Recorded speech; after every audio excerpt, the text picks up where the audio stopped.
That's all right.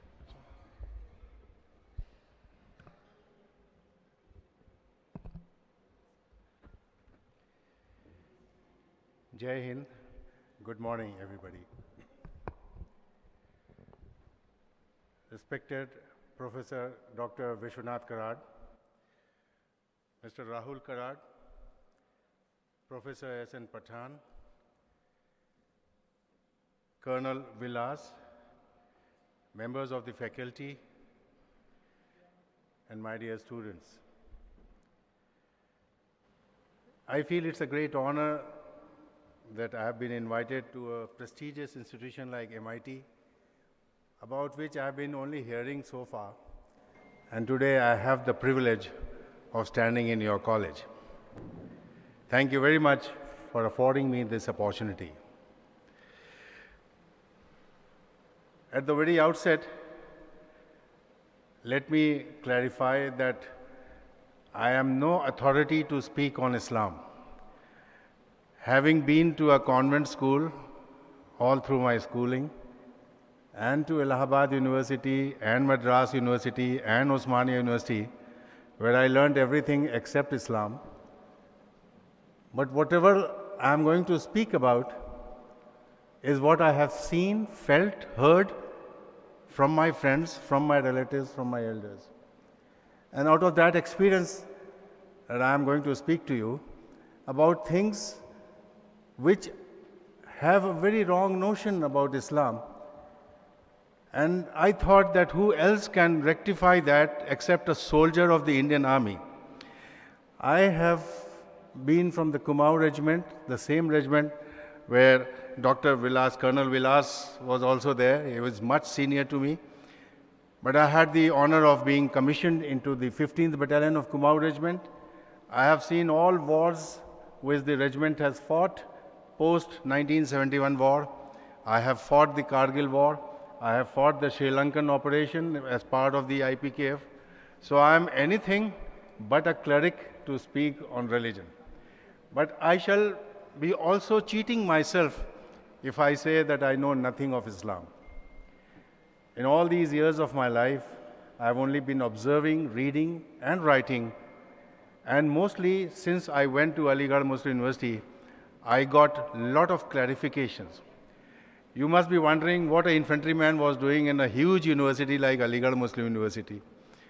That's also, I have not understood till date why I was sent there, why the government sent me there. But when I left the university, the AMU became #1 university in India, as per the Q3 ranking. Now, coming back to the topic, a notion has been created where the image of a Muslim is that of a bearded man putting on a skull cap, and he is anything but carrying a Stinger missile on his shoulders or wearing that Pathani dress and about to launch an attack on somebody. This is the general notion prevailing overall. The TV news, the media news, it's full of words like mullah, mujahideen, Taliban, kafir, sharia, and things like that. You must be sick of hearing these words. Have you ever pondered what are these meaning? What does it stand for?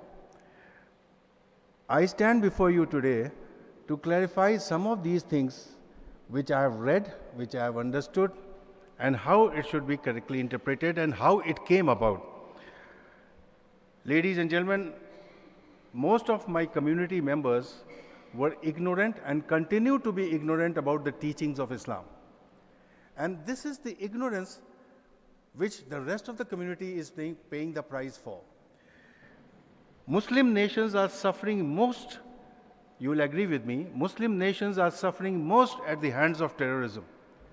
There is hardly a Friday which goes without bombing in a mosque in Afghanistan, Pakistan, Syria, and these countries.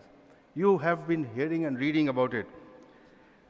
Terrorism has taken a violent form, and somehow it got linked with the religion per se, which shouldn't have been.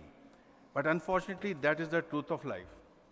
Therefore, to understand what is Islam, I shall start about the first and the foremost document of Islam, and that is the Holy Quran. Unless we know what contains in Holy Quran, we will always go wrong in our interpretations of what Quran is about. Holy Quran is nothing but it was a book revealed by God to the Prophet Muhammad. It is, in other words, Islamic jurisprudence. It is a way of guiding a Muslim how to lead his life. The next in importance to Holy Quran are the Shariat and the Sunnah. The Sunnah or Sunnat as they call it in India are those things which the Prophet himself practiced. So any good Muslim feels that whatever Prophet did, if I can do it, it's a good thing. That is Sunnah. And the Sharia came as a result of what the laws were molded and designed for a Muslim to follow those laws. It came by words of mouth from the Prophet. It came through Quran, which is the main jurisprudence, but a combination of what the Prophet said and what the Quran contained resulted in the creation of Sharia. Now the Quran contains two types of verses. One is called the Mutashabihat and the other is called Muhkamat. Muhkamat is like a direction. It cannot be changed. God wants it to be done like that, do it like that. But where the doubt arises is the Mutashabihat. Mutashabihat was free to interpretation, and people started interpreting the way they understood. No two people see this thing in the same light. You will agree with me. And the best way is the communication. When I communicate with you, when you narrate my communication to somebody else, you may narrate something else. And that is what has happened to the ayats which are known as Mutashabihat, that they are different interpretations of the same ayat. And that is where the conflict and the disagreement started. Wherever the God has given clear-cut direction, there is no disagreement on that. Now, what is Sharia? Sharia was designed as a law which will be prevalent on everybody, irrespective of whether you are head of state, whether you are the king, or whether you are an ordinary man. It is, in Arabic, if it is translated in English, it is called the way, the path. Sharia shows you the path of a good living. It was developed so that the Muslims can follow this as the guiding principles of their lifestyle. But unfortunately, it did not happen. Certain kings, certain rulers got themselves exempted from Sharia. The latest, which you must have read about few days back, when a certain crown prince has got himself exempted out of a murder charge. This was not the purpose of Sharia. So please remember that Sharia, the first cardinal principle of Sharia was that it will be applied toto with everybody, wherever you are, whatever you are, irrespective of your status or dignity. Now, in the light of Sharia, certain Muslim ulema, as we call them, or thinkers, started passing fatwas. You must be hearing this word, fatwa aaya hai, fatwa aaya hai. What happened is that they interpreted the Sharia and they gave sometimes correct fatwa, sometimes wrong fatwa also. And it is the wrong fatwa which has damaged the image of Islam most. It should not have come, but just because that man thought that it is like this, he interpreted it like that. Then a very frequent word, fundamentalist, you must be reading. This came up in the light of all the events that happened in the West and also in India. People started linking Islam with fundamentalism. Far from it. Islam, by definition, means a religion of peace. Islam in Arabic means peace. And that is what the seminar we are organizing here for. We want a universal peace. You want a universal peace. And that is why the Islam word was coined by the Prophet. Those who described the followers of Islam as fundamentalists are absolutely wrong. I cannot call myself as a fundamentalist, nor can I call anybody who has got a beard as a fundamentalist. Fundamentals of Islam are based on peace. Now, some of the questions which must be haunting your mind is, was Islam spread by force? This is a very frequent subject which people talk about. Or is Islam a religion of coercion?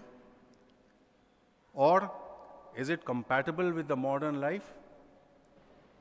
Can we practice this religion in the wake of modernism also? These are the questions which haunt anybody's mind, including mine. But let me answer your first question, that Islam was never spread by force or coercion. This is contrary to what has been written or made to believe that Islam was spread through the sword. If it was so, in the Prophet's own lifetime, when he did the last Hajj, 100,000 people attended that Hajj. If he had forced people in his little lifetime, why would 100,000 people join him to circumnavigate around the Kaaba? Muslims have ruled India, as you know, for nearly 650 years. If it was forced, then India would not have seen 80% non-Muslims today. The religion was never forced. Muslims constitute over 2 billion in the world out of 8 billion population. Only 22% of Muslims are Arabs. Rest are all spread. 30% live in America and Europe. Did you hear ever that somebody was killed for not embracing Islam? It is only those fanatics, few fanatics like Taliban or their followers, who created that image that it was spread by force. You see, why do we all go to mazars today? We all believe in mazars. It's because those peers, those saints, practiced peace, they practiced brotherhood, they practiced love. If they were the real followers of Islam, as per this definition, they would not have been worshipped as they are being worshipped even today. You know how Islam came to Jammu and Kashmir. It was through the northwestern, Samarkand and all those holy people who came and settled there. People embraced there. No wars were fought in Jammu and Kashmir. Same was in many other places. Hyderabad, when it was annexed with the Indian state, had only 12% population of Muslims, though ruled by Muslims. The point I am trying to drive is that Islam was never forced upon any community. It was, why people change their religion, to my mind, is basically when they see some charm in that religion. Firstly, they are attracted towards the religion, or there is some enticement. One of the two happens, and that is how they convert their religion. But in case of Islam, whoever embraced, he saw some charm, some dignity, some code of conduct, and that's why he embraced Islam. You know, when Islam came in Kerala, it came in the lifetime of Prophet Muhammad himself, 13th century. When Islam had not come through North India, Islam was already in Kerala. Indian first mosque in Kerala is older than the Mughal Empire. So, how did it happen? Because people had business, people had trade, people found these chaps good people, so they said, all right, we embrace your religion. Muhammad bin Qasim, the most derided person, he was invited to come to India by the Indians. Babur was invited to come to India by the Indians. They saw the Indian wealth, they saw the India as a good country to hunt for, and they came. So it was not the purpose of Islam to spread sword or by sword. Now, there are certain things which have no answers, and I don't have any answers. For example, in many Arab countries, there is genital mutilation, female genital mutilation. It has nothing to do with Islam. It has nothing to do with Quran. There is no mention of it in Quran. Why it is happening? It was happening in the times of Jews also, Christians also, and much earlier also. So the tradition has been continuing. What was a tradition has now been given a color of a religion. It has been connected to a religion. Similarly, stoning adulterers, Islam has not sanctioned. There is no mention of stoning to death a person who has committed adultery. Similarly, blasphemy laws, which is there in Pakistan, that a man or even a woman has been sentenced to death for blasphemy laws. It is not sanctioned by Quran. Forgiveness is the hallmark of the Prophet. he always used to forget those who had trespassed against him. How could he order somebody to be stoned to death? One should not subscribe to what is happening in the name of salvaging the Prophet's image and reputation. He never ordained death to anybody who curses him or anybody who says wrong things about him. Then what is Islamism? Islamism is a political movement born out of exigency of situation. A situation was created, people wanted to fight that situation, and that gave birth to Islamism. It has no theology involved, none whatsoever. Islamism does not take its roots from the Quran. See what happened to the many governments in Middle East in the name of Islamism. Take, for example, Tunisia, Egypt, Algeria. All these legal governments were uprooted by the so-called Islamists. These people masquerade as the upholders of this flag of Islam. Far from it. Islamism has killed more Muslims than anybody else, than even the Crusades. It is the Islamism which has given rise to Boko Haram, Al-Shabaab, Al-Qaeda, ISIS, Taliban, and so many other organizations. They have together killed many, many thousands of Muslims. See what is happening every day in Afghanistan, Pakistan, and Syria, and several other Muslim countries. But this does not mean that it is part of Islam. It means that Islamism gave rise to jihadism. And a very wrong interpretation of jihad came about when somebody called for Islamism.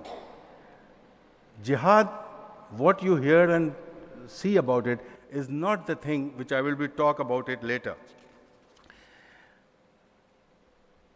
One of the things which I wanted to share with you is the compassion in Islam. The opening verse of any surah of Islam starts with Bismillah ar-Rahman ar-Rahim. It says, God, in the name of God, the most munificent, the most beneficent. It is a mercy spirit of God that is invoked in every surah. Before you pray any prayer, you start with this.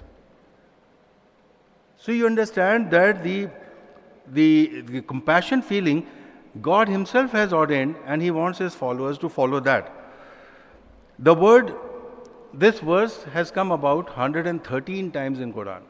There are 114 surah in Quran. 113 times it starts with, in the name of Allah, the Beneficent, the Merciful.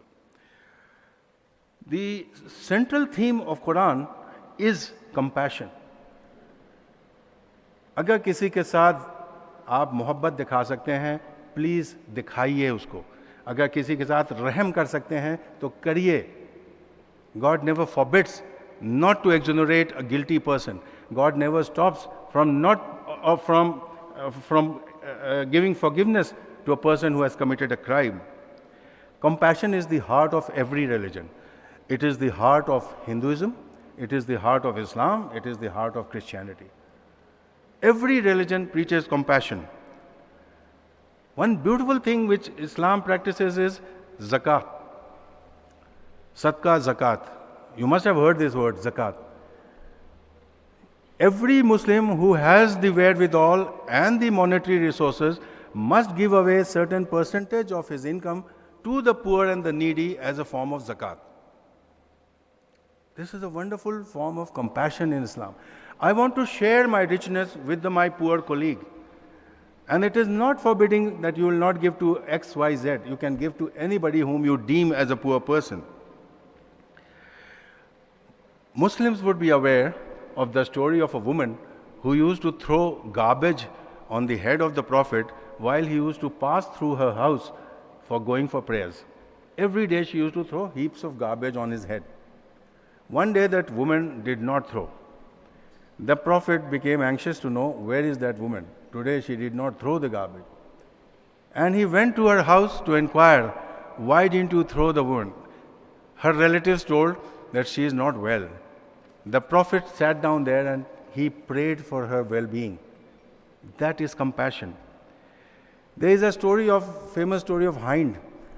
Hind was the woman who tore apart the chest of his cousin, Hamza, Prophet's cousin, and she took out the liver of Hazrat Hamza and she bit that liver. Such cruelty in one of the battles. Prophet condoned her also. He said, you are angry, you are annoyed, you did this to my cousin, doesn't matter. Let's carry on. This happened in the Battle of Uhud. Similarly, when the mosque in Medina was inaugurated, the first person to be called upon by the Prophet to give azan was a black man, a Negro, Hazrat Bilal. He could have called any of his tribes, Quraysh or such tribes, but he called Hazrat Bilal. He said, I give you this privilege to give the first azan from the minaret. He was an African slave. He became the muezzin of that mosque. Look at his own example. The Prophet married a widow who was elder to him in age, his first wife. That lady, he allowed him to do trade, commerce, deposit her own money, do her own business. When I tell this to my Muslim colleagues, they look at my face because I don't find many Muslim women doing business. She used to do business on dates. You might have read about her. This is the Prophet which gave freedom to a woman, and that to his own wife, to do business as you feel like. The Prophet loved animals. One day, a cat was sleeping on his arm, and it was time for prayer. The Prophet had to go for prayer. He didn't want to wake up the cat or disturb, so he cut his sleeve of the arm, and he allowed the cat to continue sleeping, and he slowly pulled his arm and went for prayer. Similarly, he prayed for the woman who was very beastly with animals. She used to beat the dogs and all that. When she was sick, the Prophet prayed for her. The idea is that compassion has been central to Islam, not the other way around. Now, what is the significance of peace in Islam? Quran contains 6,666 verses. Out of this, 40 verses only talk about wars or fighting. The rest all are preaching peace, peace, and peace. The Quran says in Surah Al-Nisa, verse 171, do not go excess in your religion. ज़्यादती मत करो. किसी के साथ जुल्म और ज़्यादती मत करो. This is from Surah Al-Nisa. God has said, the Prophet himself said, no extremism, that is in Arabic called ghulu, with those who are adversaries. Do not indulge in extremism. No ghulu. And he also exhorted that do not commit excess which those whom you are fighting with or those who are weaker than you. I'll give you a very beautiful ayat of the Quran which says, if someone kills another person, unless it be for murder, it would be as if he has murdered the entire mankind. This is from Surah Al-Madina of the Quran, verse number 32. Killing somebody in whatever name that you can call it is not allowed in Islam. Permission to fight has been given in Quran to those who have been wronged. ये नहीं था कि साहब उसने तो कुछ नहीं किया था, हमने इसके ऊपर अटैक कर दिया. If you have been wrong, God has allowed that permission. All right, you can also fight back with him. Please also understand that Quran says that if somebody holds an olive branch in front of you and wants peace with you, don't reject that offer. Go in for peace. And this is contained in Surah Al-Anfal, verse number 61. There were 3 battles fought during the lifetime of Prophet.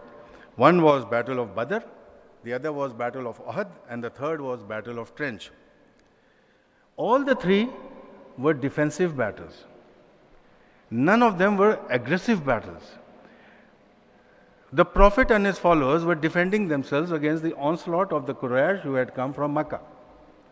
You have to realize this, that did the Prophet lead into an offense? I am an army man. I have participated in a number of attacks and defense both. I know what is offensive battle, what is a defensive battle. All the three battles were fought in defense.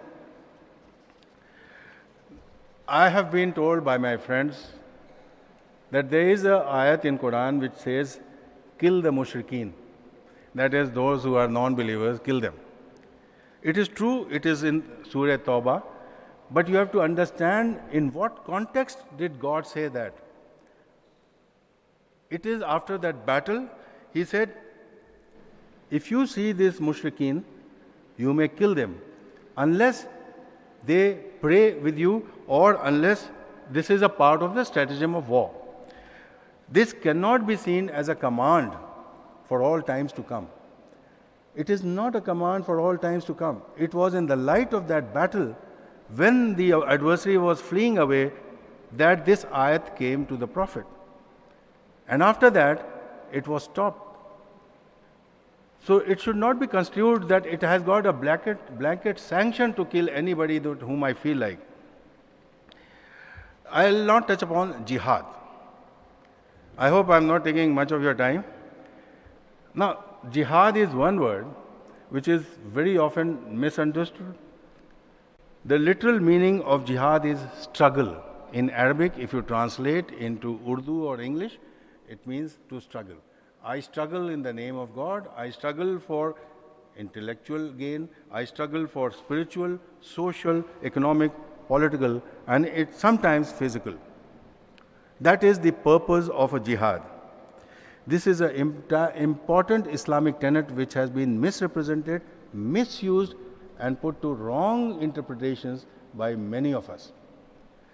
The jihad appears in Quran 40 times. But God, in the same vein, in the same ayat says, refrain from fighting. What does He want? 40 verses 70 times God has said, refrain from fighting. The narrative of jihad changed after Afghanistan. I wonder if you know that how the Americans published literature and other booklets and all, which was published in US and distributed in Afghanistan to the madrasa students to read, follow and practice it. The culture of jihad changed thereafter. It was to wage a war. It was not so. If Afghanistan was occupied by Russia, it was again for territorial gains, to gain access to the warm sea water, and it was nothing beyond that. But some other power also jumped in and they said Islam is in danger. Islam khatre mein hai. And then they exhorted people to fight against the Americans. Jihad cannot be a war seen as an aggression. It is not a war for territorial gain. It cannot be ordered by one individual like Mullah Umar. It has to be a collective decision. Unless the whole Qawm stands up, yes, we will fight a jihad, one individual cannot fight a jihad. Jihad cannot be declared by anybody on anybody. Please understand that. The mission of jihad should be to get this world rid of diseases, hunger, illiteracy, poverty, addictions, and so on. It is not to capture land. It is not to kill people. That is not the mission. And violence is definitely not part of jihad. I can gainsay that. It is not part of jihad. So if anybody says that I am in a jihad and I am fighting, no sir. Jihad does not sanction you this violence. Another very interesting term you must have come across, and I find very many of my non-Muslim friends objecting to it, and they have right in their objection, is the word called kafir. How many times have you heard this kafir? Now, let me tell you, kafir has been derived from an Arabic word called kufr. Kufr, which means something which is to use to cover or conceal. I put a coat on my face. I am also doing kufr because I want to conceal my face. I want a blanket on my face. It is also kufr. And from kufr, the word came about kafir. Night is referred to as kafir in Arabic very many times. Many people write night as kafir because it is concealing light. It is concealing light. Thick clouds are also known as kafir. Isn't it interesting to know that even thick clouds are called as kafirs? Kafir in religious terminology means the person who denies, rejects, or refuses. Denies, reject, or refuses.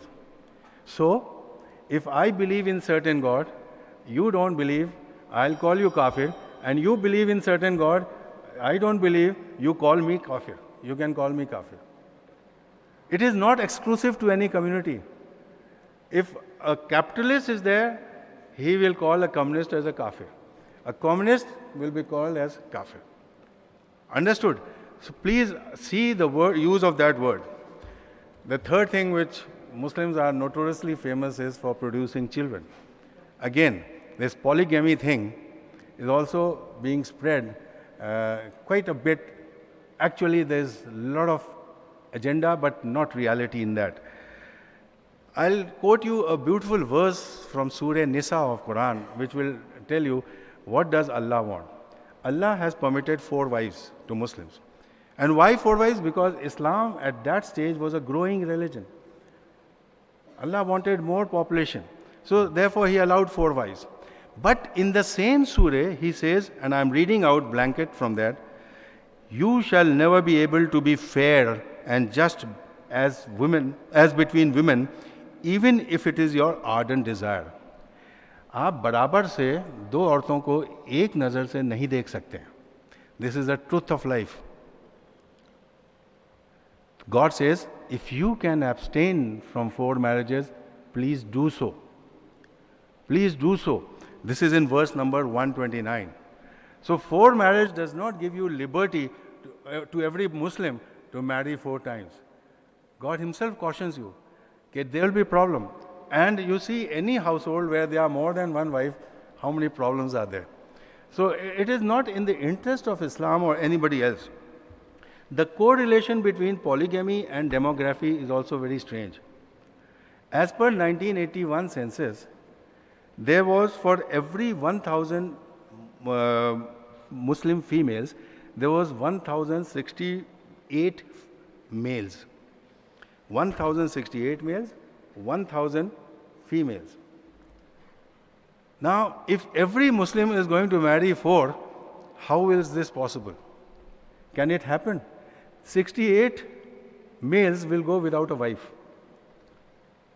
Am I right or wrong? So how can anybody marry 4 women, and yet it cannot be believed that in a Muslim household for every 1 man there are 4 women. It is not so. A research was carried out in Pune by a lady called Radhika Mistry of Gokhale Institute. She came to the conclusion that the percentage of polygamous marriage amongst Muslims is larger than other religions. There is no evidence. She said there is no evidence of a percentage of Muslims marrying more than non-Muslims. And if you truthfully examine any news or any paper, you'll find everybody is into bigamy or polygamy. It is not confined to Islam only. And in the context of today, it has gone down drastically. Same is with the total fertility ratio. The total fertility ratio of Muslim women has considerably declined in the last 2 decades. It has been a sharpest decline of 0.8 percentage points. That means to say that the Muslims have also adopted contraceptives, other family planning measures, and that is why their percentage of growth is also going down. So don't ever get into that propaganda that the population of Muslims will ever exceed other communities. It will not, sir. The total TFR of the Hindus was 2.6 in 2005 and 6, and it has dropped by 0.5 points. This is a research carried out by Dr. Amitabh Kundu. He is a very famous sociologist, and he says that the fall is steep amongst Muslims nowadays as far as population growth is concerned. Another very touchy point which I hear my friends talking is that Islam does not recognize women as equal. And I'm so glad that so many ladies are listening to me. Please listen to this, what I'm going to tell you. Surah Baqarah of Quran says, and women are for rights over men similar to those men over women. औरत और मर्द के हुकूक में कोई फर्क नहीं है. God does not allow any difference. As I told you, Prophet allowed his wife to do business. Islam permitted share of women in their family property. For every one share that I get in my father's land, my sister gets half of it. Why half? Because she will get from her husband also. The Islam gave status to the Muslim, the inheritance laws, that you are equal to him. Do you know that no woman can be forcefully married off in Islam? Consent of that woman has to be there in front of witnesses that yes, I want to marry this man. And if she refuses, and she is free to refuse, then the marriage cannot take place. Do you know that in Islam, when a woman marries, she need not change her maiden name? My wife, before she became, marriage was Azim, she continues to remain Azim even today. No need of changing to Ali. No need of changing the surname. A woman in Islam has got the power of divorce. She can kick out the husband. I don't want you as my husband. It is prescribed in the Quran, in Surah Al-Nisa. And you might have heard occasions where a woman divorced her husband. She can also disallow polygamy. If I go, and mind you, before I get indulged in polygamy, I have to take permission of my first wife. And if my first wife says, no, I do not allow you, my marriage is illegal to the second wife. A woman can disallow polygamy. Ladies and gentlemen, with all these safeguards, I feel that it is a case of Islam versus the Muslims. It is how the Muslims are interpreting their own things for their own selfish end. Islam has not sanctioned that. It is the Muslims who make their ends interpret the way they feel like. I don't know how much time I have. I wanted to cover on science and technology, but I will come on to certain threads which bind Hindus and Muslims. It's very important in the wake of modern times. We celebrate Holi. Every year, I color up my shirt and my trouser with multicolors, hues of colors. My friends come to my house, they pour colors on me. And it is not I who started it. It started way back in the times of Mughals.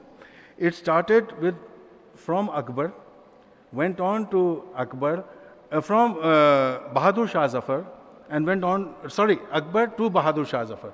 All Mughal kings used to play Holi, and it was known as Gulabi Holi. Those days it was referred to as Gulabi Holi. In the state to which I belong, Uttar Pradesh, there used to be Holi revelry for weeks together.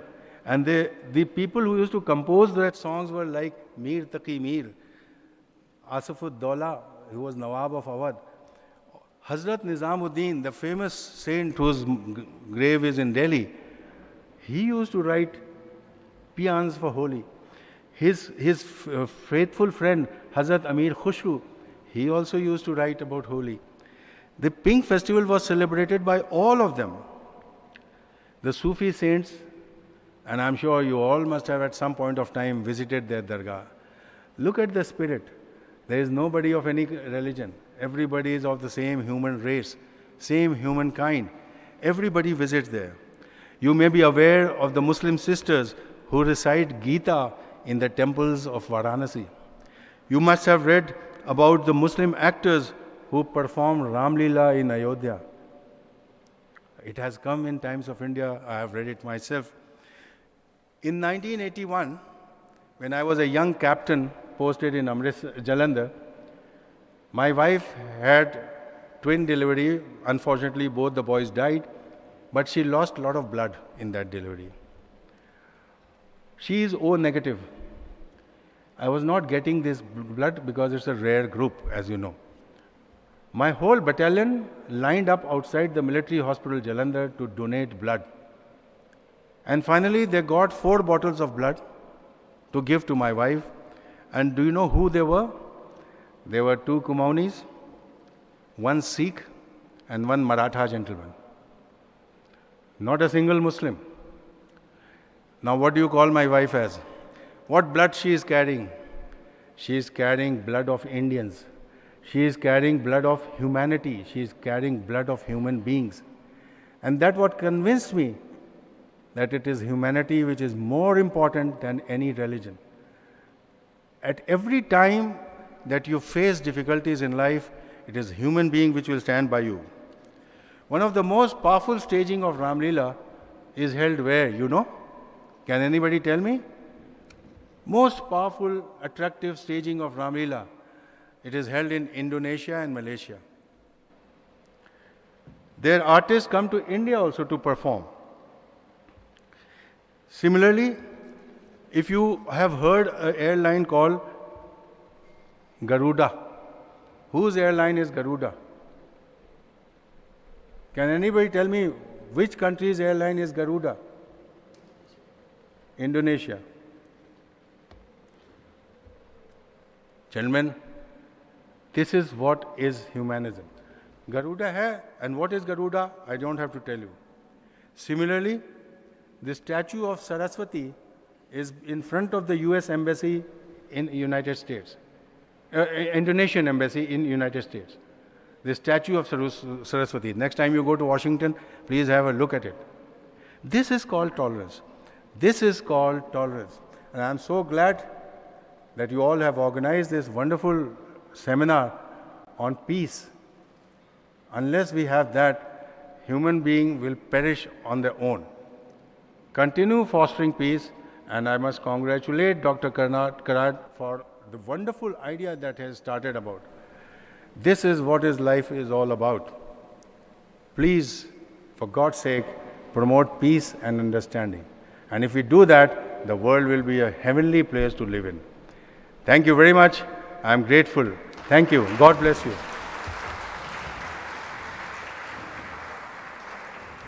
कृपया सर्वांनी उठून उभं राहून टाळ्यांच्या कडकडाटात आदरणीय brigadier साहेबांचं आपण कौतुक करायचं आहे. एक अतिशय वेगळा दृष्टिकोन आपल्या व्याख्यानातून सरांनी दिला आपल्याला. खूप खूप धन्यवाद. इस्लामकडे पाहण्याचा एक वेगळा दृष्टिकोन, एक सकारात्मक, एक करुणामय दृष्टिकोन सरांच्या व्याख्यानातून आपल्याला मिळालेला आहे.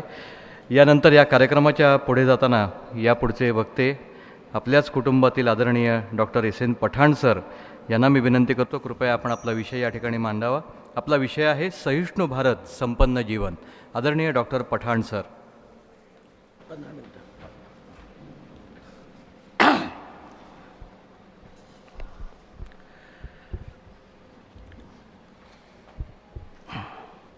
आदरणीय विश्वधर्मी प्रोफेसर डॉक्टर विश्वनाथ कराड साहेब,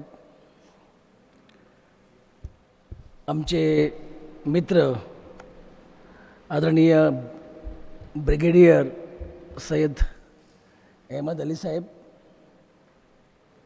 मिलिंदजी पत्रे,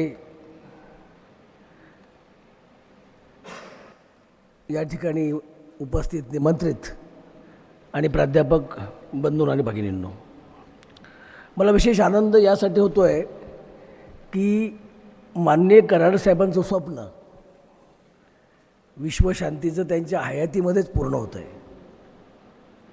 मित्र, विद्यापीठाचं नाव याला फार महत्त्व आहे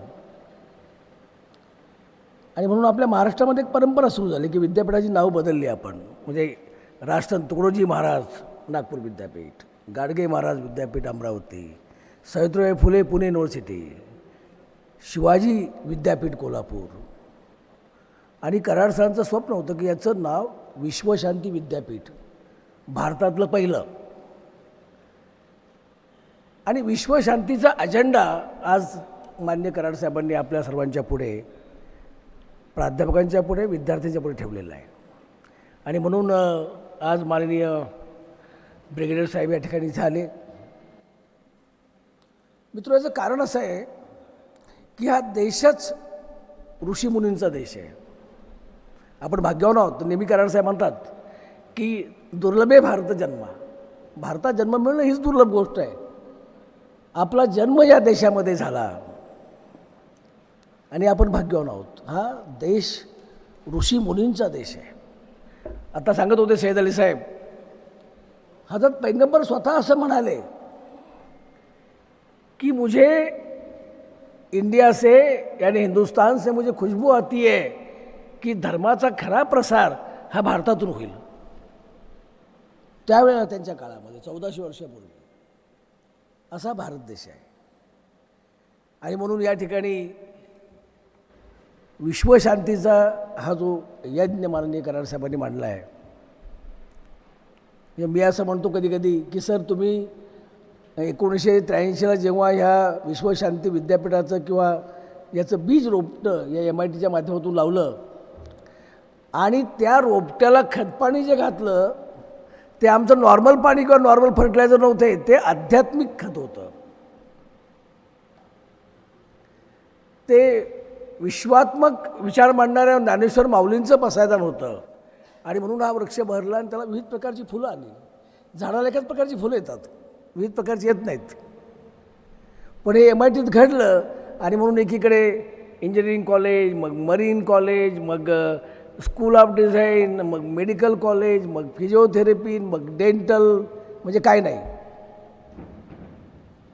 मित्र, ही ईश्वरीय कार्य आहे. आणि म्हणून मी सुरुवातीला मनापासून आपल्या सर्वांना विनंती करतो, माझ्या व्याख्यानाच्या थोडंसं मी माझे विचार मांडणार आहे, पण की आपणाला हा यज्ञ पुढे चालू ठेवायचा आहे. म्हणजे स्वामी विवेकानंद असं म्हणाले होते की give me few men and I will change the face of mother India. तसं मान्य कराड साहेबांचे विद्यार्थी हे या देशाचा, या भारत मातेचा चेहरा बदलणारे विद्यार्थी असले पाहिजेत. आणि यासाठी शिक्षकाची भूमिका फार महत्त्वाची आहे. म्हणजे आज मी किंवा मान्य कराड साहेब उभे आहोत. आमचे मित्र देवसाहेब म्हणाले किंवा मी शिक्षण क्षेत्रातील सगळी पदं मिळवू शकलो, पण ते केवळ माझ्या शिक्षकांच्यामुळं. माझे PhD गाईड ब्राह्मण होते, आहेत ते डॉक्टर याल कुलकर्णी, किंवा माझे प्रोफेसर ते जर नसते तर मी उभा राहू शकलो नसतो.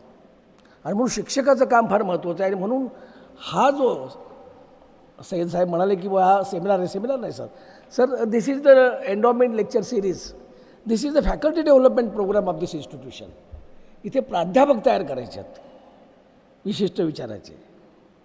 आणि म्हणून आज आपण विषय घेतला आहे की सविष्ण भारत आणि संपन्न जीवन किंवा संपन्न भारत. मित्रो, हा देश किती सविष्ण आहे. या देशामध्ये जवळजवळ जगातील सर्व धर्माचे लोक राहतात. जवळजवळ 7 धर्माचे लोक इथं राहतात. म्हणजे हिंदू बहुसंख्य आहेत, परंतु इस्लाम आहेत, ख्रिश्चन आहेत, शीख आहेत, पारशी आहेत, जैन आहेत आणि गुण्यागोविंदाने राहत आहेत. मला मान्य आहे की हिंदू आणि मुस्लिमांचे जर काही तणाव सोडले, चुटपुट प्रसंग सोडले, तर या देशामध्ये बाकीच्या धर्मामध्ये आणि हिंदूमध्ये कधी तणाव निर्माण झालेला नाही आहे. मग जैनांची आणि हिंदूंची दंगल झाली का कधी? मला आठवत नाही. किंवा बुद्ध. आणि ही जी दंगल कधी कधी हिंदू आणि मुस्लिमांच्यामध्ये जो तणाव निर्माण होतो, त्याचं मुख्य हे कारण आहे की या 2 धर्मामधील जी उपासनेची पद्धती आहे ती भिन्न आहे. सैयद साहब आपकी अलीगढ़ यूनिवर्सिटी का वो कॉन्वोकेशन में उन्हें दिया हुआ स्पीच है की हिंदू आणि मुस्लिम हे बौद्धिकदृष्ट्या एकत्र येऊ शकले नाही आध्यात्मिक दृष्टीनं. कारण मुस्लिमांच्यामध्ये मूर्तीपूजा नाही आहे, ईश्वर निराकार निर्गुण आहे. वेदांतामध्ये तेच सांगितलं आहे. पण आपण सगुण साकार असल्याशिवाय आपल्याला प्रार्थनाच करता येणार नाही. आणि म्हणून आपण विठ्ठलाचं रूप सगुण ठेवलेलं आहे. सगुण आहे. तिथं बसलं की आपल्याला शेवटी निर्गुण निराकार ईश्वराकडेच जायचं आहे. आणि हा जो बुद्धीमध्ये ह्या दोघांच्या उपासना पद्धतीमध्ये समन्वय न झाल्यामुळे या देशातील मुस्लिमांचं फार मोठं नुकसान झालं आहे. अशा पद्धतीचं अलीगढ मुस्लिम विद्यापीठाच्या कॉन्व्होकेशनमध्ये केलेलं भाषण आहे. याचं कारण असं झालं की सहिष्णुतेचा जो पाठ आहे तो प्रत्येक वेळेला हिंदू धर्माकडून आलेला आहे. मी आपण सांगू इच्छितो की आपल्या देशामध्ये हे मुघल आले, ठीक आहे, म्हणजे सय्यद साहेब जे म्हणाले हजरत पैगंबराच्या काळामध्ये कुणालाही धर्मांतर करावं यासाठी कुठल्याही प्रकारची फोर्स, कुठल्याही प्रकारची सक्ती त्यांनी केलेली नाही आहे. उलट जेव्हा ते मदिनेहून मक्केला आले बादशाह होऊन आणि धर्मगुरू होऊन, तेव्हा लोकांनी सांगितलं त्यांच्या अनुयायांनी की तुम्हाला ज्यांनी त्रास दिला त्यांना मारून टाकू का, कापून टाकू का, मी तुमचे शत्रू आहे सगळे तुमच्या पुढे. ते म्हणले अरे नाही, ते अज्ञानी आहे. म्हणजे मग मला ते आठवतं वाक्य माऊलींचं, हे तर अज्ञानाचे मुळे. अरे ते अज्ञानी आहे, त्यांना माहीत नाही मी ईश्वराचा संदेश घेऊन आलो आहे, त्यांना शिकवा आणि मग सोडून द्या. आणि म्हणून पवित्र कुराणमध्ये इकरा, सिखो पढो, सिखो पढो हा सगळ्यात जास्त वेळा शब्द आलेला आहे. मित्र, मी सांगत होतो की प्रत्येक वेळेला मोगलांनी जरी हिंदूंची मंदिरं फोडली, खरं म्हणजे ते आतंकवादीच होते, त्यांनी हिंदूंची मंदिरं फोडली, तोडली, मूर्ती तोडल्या यासाठी की तिथे पैसे मिळतील त्यांना. कारण आजही आपल्या भारत देशामध्ये हिंदूंची मंदिरं ही पैशाची खाणच आहे, केंद्रच आहे. पण तरीसुद्धा जेव्हा आज आपण अजमेरच्या दर्ग्यावर जातो आणि अजमेरच्या दर्ग्यावर जो काही त्या ठिकाणी आलेला भाविक वर्ग आपण पाहतो, त्या भाविक वर्गामध्ये मला असं वाटतं की मुस्लिमांच्या पेक्षा तिथे हिंदू भाविक जास्त आहे. हा आमचा श्रेष्ठ भारत आहे, हा भारत सहिष्णु भारत आहे. भारताने ते मनामध्ये, हिंदूने ते मनामध्ये ठेवलं नाही कधी. आणि म्हणून आज जिथे जिथे मी आता असं म्हणालो की नुसतं अजमेर शरीफचंच नाही, इव्हन गोव्यामध्ये जे चर्चेस आहेत, आमचा महाराष्ट्रीयन माणूस म्हणा किंवा भारतीय माणूस गोव्याला गेल्यानंतर चर्चला जाऊन आल्याशिवाय त्याची यात्राच पूर्ण होत नाही. हे भारताचं वैशिष्ट्य आहे, हा सहिष्णु भारत आहे. आणि म्हणून भारताचा जे आज जगामध्ये जो काय डंका पिटतोय तो यासाठी की 21व्या शतकामध्ये भारत विश्वगुरू होणार आहे. भारताची ही जी सहिष्णुतेची फिलॉसॉफी आहे, आता हे मला मान्य आहे की कधी कधी या आपल्या देशामध्ये हिंदू बहुसंख्याक असल्यामुळं आणि बाकीचे धर्माचे लोक अल्पसंख्याक असल्यामुळं त्यांच्यामध्ये कदाचित भीती वाटणं हे साहजिक आहे. आणि म्हणून हे काय बोलण्यासाठी नाही आहे, पण आपण पाहतो आज की यांचे पॅकेट्स डेव्हलप झालेले, म्हणजे पुण्यामध्ये कोंडवा आहे किंवा मुंबईला मुंब्रा आहे, तिथं लोक राहत आहेत. का राहत आहेत? मी तर कधी मुस्लिम कॉलनीत राहिलो नाही किंवा राहणार नाही. आपण कधी आलं माझ्या घरी तर माझ्या शेजारी एक सुंदर मंदिर बांधलेलं आहे. आणि जेव्हा ते मंदिरचं बांधकाम त्यांनी सुरू केलं तेव्हा त्यांनी माझी परवानगी घ्यायला लागले. तेव्हा मी म्हटलं हो, त्या मंदिराची सर्वात जी काही महत्त्वाची देणगी असेल ती माझ्याकडून दिली जाईल, ह्या अटीवर तुम्हाला मंदिर बांधायची परवानगी आहे. आणि मान्य कराड साहेबांनी तेच केलं. म्हणजे त्यांच्या गावामध्ये जेव्हा त्यांनी मंदिर बांधलं श्रीरामाचं, तेव्हा मुस्लिमांची मशीदसुद्धा झाली पाहिजे हा विचार त्यांच्या मनामध्ये आला. जैनुद्दीन चिश्तीचा दर्गासुद्धा झाला पाहिजे हा मना विचार त्यांच्यामध्ये आला. हा किती महान विचार आहे मानवतेचा. म्हणजे ज्या वेळेला इस्लाम पवित्र कुराणमध्ये असं म्हटलेलं आहे की एका माणसाचा खून करणं म्हणजे मानवतेची हत्या आहे, परंतु आतंकवादी आज जे करतायत, मित्र मला तेच सांगायचं आहे माझ्या भाषणामध्ये होते आणि मी लवकर आटोपतो. याचं कारण असं की आज हे एक समज असा लोकांच्यामध्ये होऊन राहिलेला आहे. जसं आमचे सय्यद साहेब म्हणाले की मुसलमानांनी सुद्धा इस्लामला दाढी, टोपी आणि पायजमा कुर्त्यामध्ये बंद करून टाकलेलं आहे. पैगंबराचे ते अखलाकच त्यांना माहिती नाही, लोकांपर्यंत ते पोहोचले नाही आहे. आणि म्हणून मान्य कराड साहेबांनी सांगितलं की पठाण आपण दर्शे कुराणचा कार्यक्रम करून टाकूया. पवित्र कुराणमध्ये एवढी महान तत्त्व आहे. मी एक तत्त्व सरांना सांगितलं, म्हणलं काय? ते म्हणले काय तत्त्व? म्हणलं सर एक तत्त्व पहा, आईच्या पायाखाली स्वर्ग आहे आणि वडील म्हणजे बाप जन्नत का दरवाजा आहे. म्हणलं हे मुसलमानांच्यामध्ये इस्लाममध्ये लहानपणापासून मुलांच्यावर बिंबवलं जातं. त्याचा परिणाम काय झाला? म्हणजे मला काय हे करायचं नाही, आत्मप्रौढी सांगायची नाही आहे, पण धर्माचा परिणाम पहा. महाराष्ट्रामध्ये जवळजवळ 13,000 वृद्धाश्रम आहेत, पण एकही मुस्लिम वृद्धाश्रम नाही आहे. एकही मुस्लिम माणूस आपल्या आई वडिलांना वृद्धाश्रमामध्ये पाठवू इच्छित नाही. तो त्याची सेवा करेल हे धर्मानं सांगितलेलं आहे. तेव्हा मान्य करार साहेब म्हणाले, मारे एवढं पवित्र तत्व असताना हा लोकांना धर्मच कळला नाही आहे, मग आतंकवादी कशी निर्माण झाले? आणि म्हणून आम्ही रामेश्वरीला दर्शे कुराण हा भारतामध्ये पहिला प्रकार आहे की एका हिंदू माणसाने किंवा ह्या एका हिंदू संस्थेने म्हणा, आपल्या या ट्रस्टने दर्शे कुराणचा अर्थ काय हा कार्यक्रम घेतला आणि आपण 100 कुराण हे मुस्लिम माणसांना वाटले MITने, विश्वशांती केंद्रानं. मित्र, अशी परंपरा किंवा असा हा देश आहे, असा हा महान देश आहे. आणि म्हणून मी सांगत होतो की यांच्यामध्ये जे काही आज होऊन राहिलेलं आहे इस्लामिक देशामध्ये, किंवा आपण खूप सहन केलं आपल्या देशामध्ये, आजही करतो आहे. जरी आज आपण 370 कलम रद्द केलं असलं तरी काश्मीर अजून असं हे शांत नाही आहे. पंडितांची हत्या होतच आहे. अनेक गोष्टी करायच्यात आपल्याला अजून. म्हणजे मला मान्य सय्यद साहेबांनी अनेक चांगल्या गोष्टी त्यामध्ये दाखवून दिल्या. अजूनही हिंदू लॉमध्ये स्त्रियांना आपल्या नवऱ्याला डायव्हर्स देता येत नाही, पुरुष देतो. पवित्र कुराणमध्ये ती परवानगी आहे की तुम्ही आपल्या पुरुषाला डायव्हर्स द्या. त्याला खुला म्हणतात, तलाक नाही, खुला असू द्या. पण तरीसुद्धा मी या मताचा आहे की आपण या देशात राहतो आणि मी या व्यासपीठावरून आज मागणी करतो एक मुस्लिम नागरिक म्हणून की या देशामध्ये सुद्धा आम्ही जर वन नेशन आणि वन सिटिझन जर असेल तर मुस्लिमांना सुद्धा समान नागरिक कायदा हा लागूच झाला पाहिजे. काही हे करायचं कारण नाही आहे. समान नागरिक कायदा काय वाईट आहे? म्हणजे मी मागं असं म्हणालो होतो की म्हणजे 3 तलाक हे करणं स्त्रियांची गुलामगिरीच आहे. आणि पैगंबरांनी याला मान्यता दिलेली नाही पवित्र कुराणमध्ये.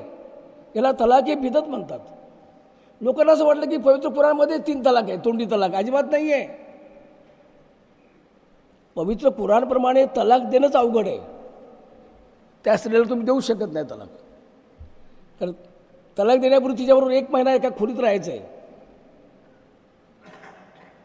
आणि म्हणून मी सांगत होतो की आज ह्या देशामध्ये जे हिंदू मुस्लिम ऐक्यांचं जे एक पर्व सुरू झालेलं आहे मान्य कराड साहेबांनी विश्वशांतीच्या माध्यमातून किंवा इंटरफेथ डायलॉग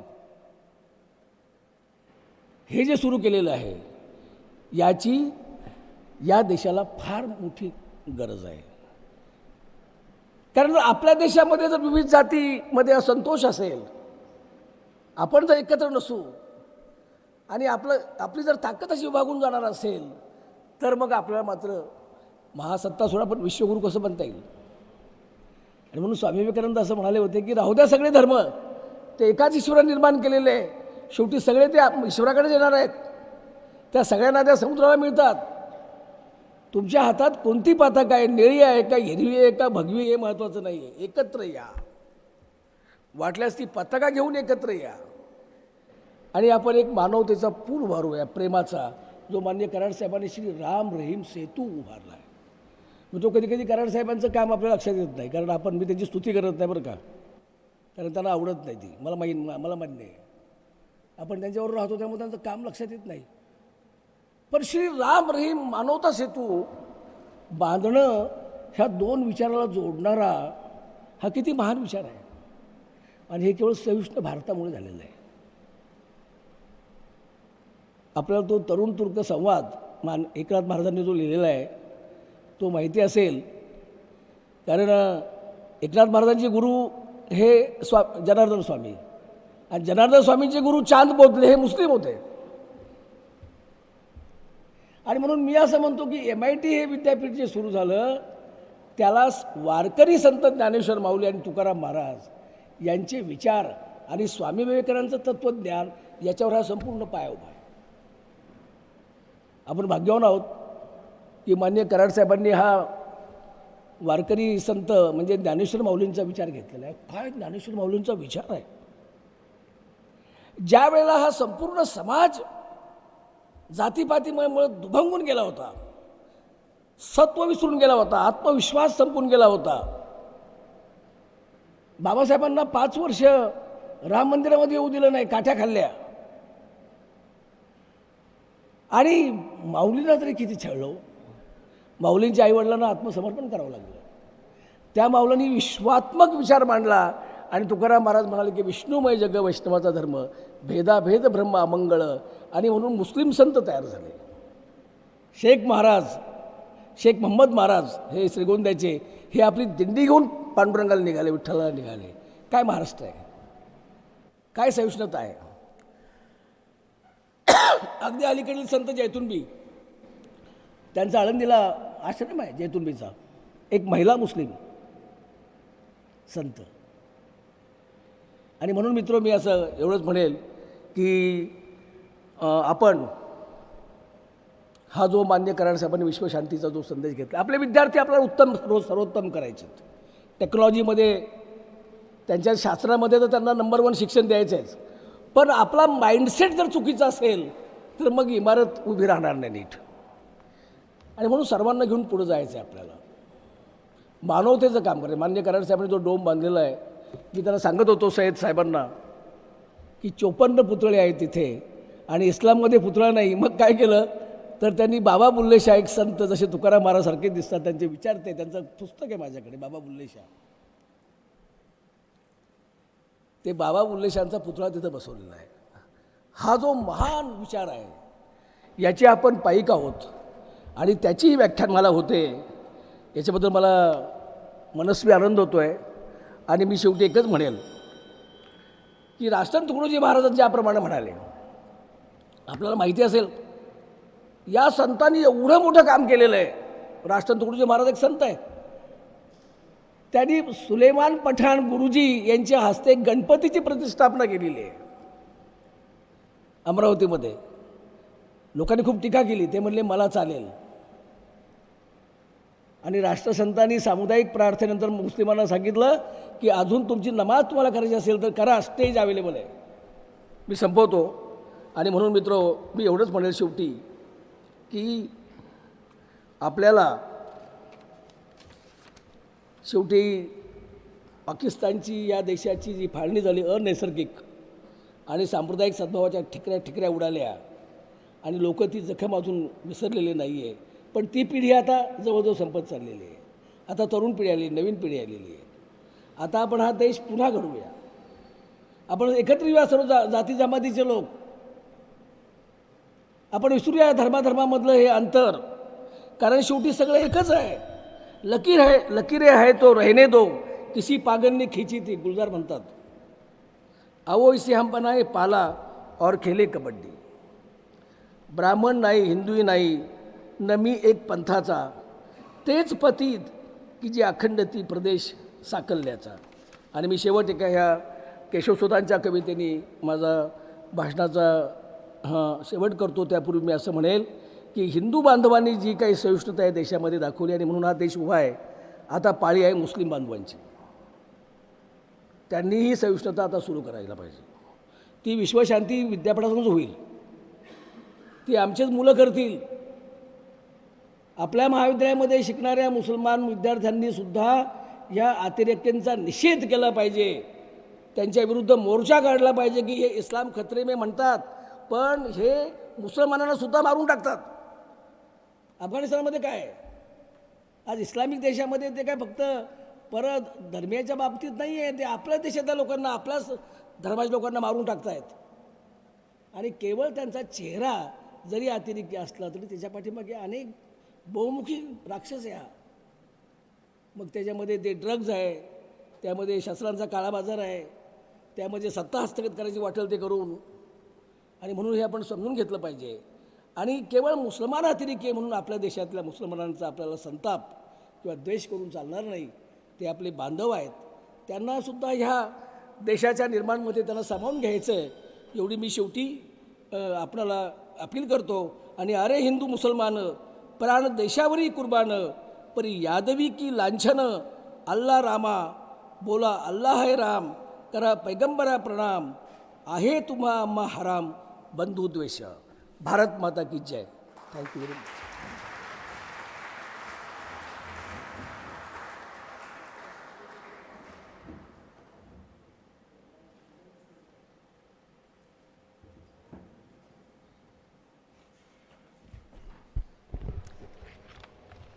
खूप खूप धन्यवाद Pathan sir.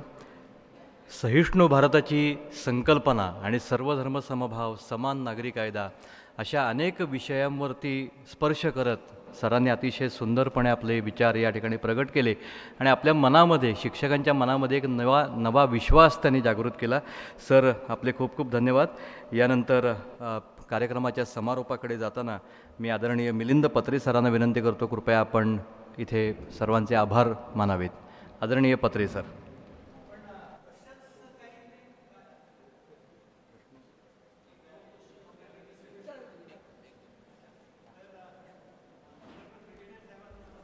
Hello.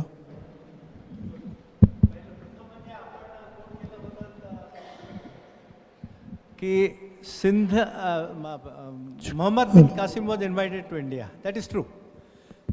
But the king of Sindh who invited him, what did he do to him? He treacherously killed him. He carried his wife and daughters to Arabia to present to the man in power.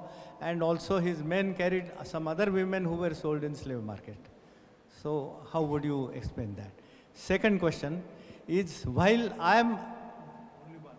Only one question. Okay. Please. Treachery cannot be ever absolved or condoned. If I am treacherous to my benefactor, then I deserve a punishment. What he did to his wife and daughters can at least be condemned and denounced, rather than saying that yes, he was a winner or he deserved that. No, sir. If you have done a good deed to me, I shall be always obliged to you rather than being treacherous to you. What he did after the winning was treachery and nothing else.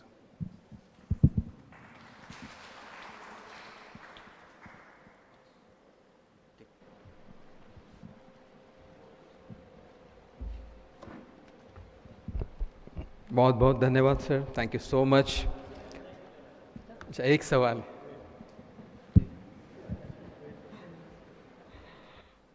आदरणीय colonel Tandale जी, आपका स्वागत है. Please. Thank you. I'm not allowed.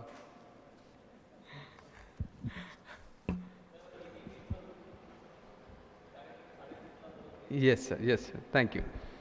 So it was such a grand inauguration today for the 27th. Inaugural session was yesterday, but today again we began with the orientation program. So it was a grand inauguration and we got tremendous guests today. In the morning we have got Dr. Bhavartha Dekhneji. He talked on the Sant literature.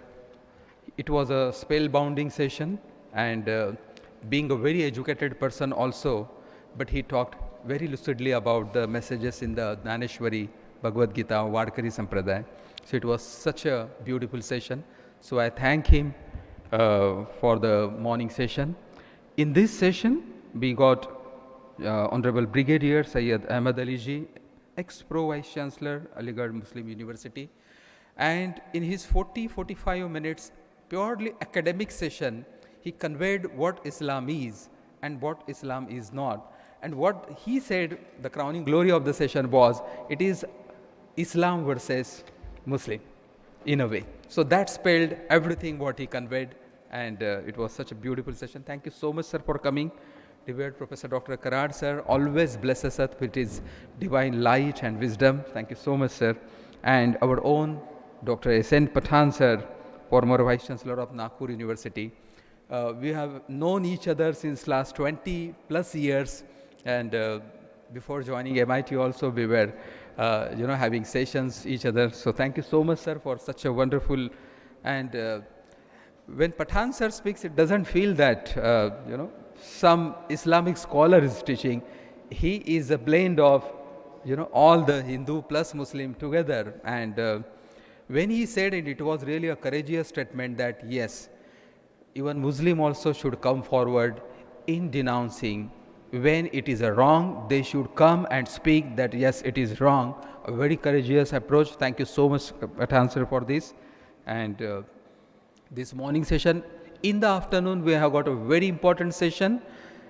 It's beginning at 4 o'clock. We have, it's beginning at 4 o'clock. And the Higher Education Minister of Government of Maharashtra, Chandrakant Dada Patil, will be blessing us. And he will be addressing as a keynote speaker on National Education Policy 2020, Rashtriya Shiksha Niti. So all of you are requested to be here sharp at 3.55 hours here, for that session. And to conclude, please. Thank you so much. धन्यवाद sir. या कार्यक्रमाचा शेवट हा पसायदानाने आपण करणार आहोत. आपण सर्वांनी उठून उभं राहून पसायदान म्हणायचे आणि मग कार्यक्रम संपन्न होईल.